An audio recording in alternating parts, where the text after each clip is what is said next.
तो विपक्ष यहां पर जमकर सरकार पर हमलावर है। अखिलेश यादव के अलावा राहुल गांधी भी सरकार पर हमला बोलते हुए नजर आए। छात्रों का जो कल प्रदर्शन हुआ उस पर राहुल गांधी का बयान सामने आया। उन्होंने कहा लोगों को मारा जा रहा है, छात्रों को पीटा जा रहा है। मुद्दा छात्रों और युवाओं के भविष्य का है। राहुल गांधी ने कहा कि प्रधानमंत्री इस मुद्दे पर चुप रहे हैं। स्पीकर से हमने चर्चा की मांग की है और ऐसी चीजें भारत में पहले नहीं हुई। स्पीकर के पास गए हम एंड हमने कहा कि देखिए हम स्टूडेंट इशू पे डिस्कस करना चाहते हैं और स्पीकर ने हमें कहा कि डिस्कशन के लिए उन्हें सरकार से पूछना है।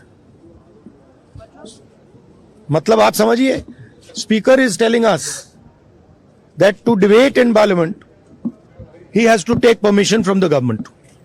He is openly telling us that. ठीक है, देखिए इशू स्टूडेंट्स की है, यूथ के फ्यूचर की है, और ये जो किया जा रहा है, लोगों को मारा जा रहा है, पीटा जा रहा है, this is completely un Indian. Modi जी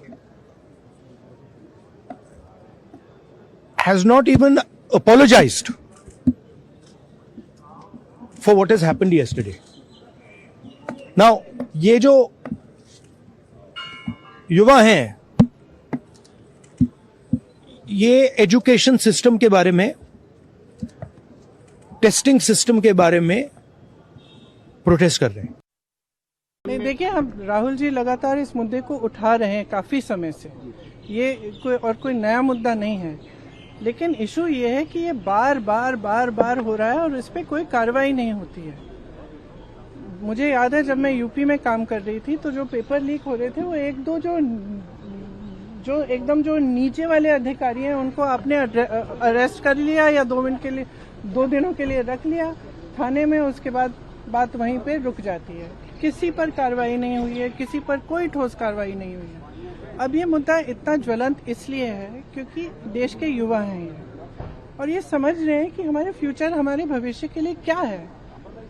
हमारे माँ बाप लोन लेकर मुश्किल से हमें पढ़ाते हैं, हम लोग स्ट्रगल कर रहे हैं। वो ये कह रहे हैं ना, वो कह रहे हैं कि हम स्ट्रगल कर रहे हैं, हमारे लिए इतना मुश्किल है। आप कोचिंग सेंटर्स को देखिए, मैंने बहुत सारे देखे, और कोचिंग सेंटर्स में जाइए और कोई भी माँ बाप जानता है, मतलब किसी भी लेवल का, किसी भी सोसाइटी में आप जानते होंगे आपके बच्चे जब पढ़ते हैं तो कितना टेंशन होता है, कितना जब एग्जाम होता है कितना टेंशन होता है। एज इट इज इतनी मुश्किल परिस्थिति है, ऊपर से आपने जॉब्स क्रिएट नहीं किए हैं इतने समय से, तो बच्चा अपने फ्यूचर को देख रहा है, कह रहा है कि मतलब मेरे फ्यूचर में फिर है क्या, मैं स्ट्रगल ही करते रहूं। मैं कह रही थी इंग्लिश में, मैं कह रही थी कि मैं कुछ ऐसे बच्चों से मिली थी जब मैं यूपी में काम कर रही थी, जो 26 साल के, 27 साल के, 28 साल के बच्चे कह रहे हैं हमारी तो शादी भी नहीं हो रही है, हम कुछ कर नहीं पा रहे हैं, हम इंतजार कर रहे हैं कि हमारी नियुक्ति की लिस्ट आएगी, पेपर लीक हो जाता है, हम एग्जाम देते हैं, कुछ पता नहीं चलता, उसके बाद फिर हम दोबारा देते हैं। तो मतलब ये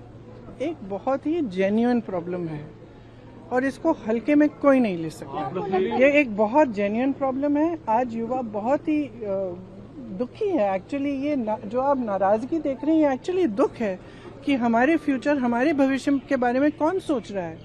और इनकी सिंपल सी चीज़ है, आप प्रधानमंत्री हैं, आपकी जिम्मेदारी है, ये युवा हैं, हम सब इस सदन में रोज आते हैं, आप ना तो यहाँ पे आप चर्चा करना चाहते हैं, ना ऑपोजिशन को आप पॉइंट उठाने देते हैं, आप डिस्कस नहीं करना चाह रहे हैं। ये सदन है किसका?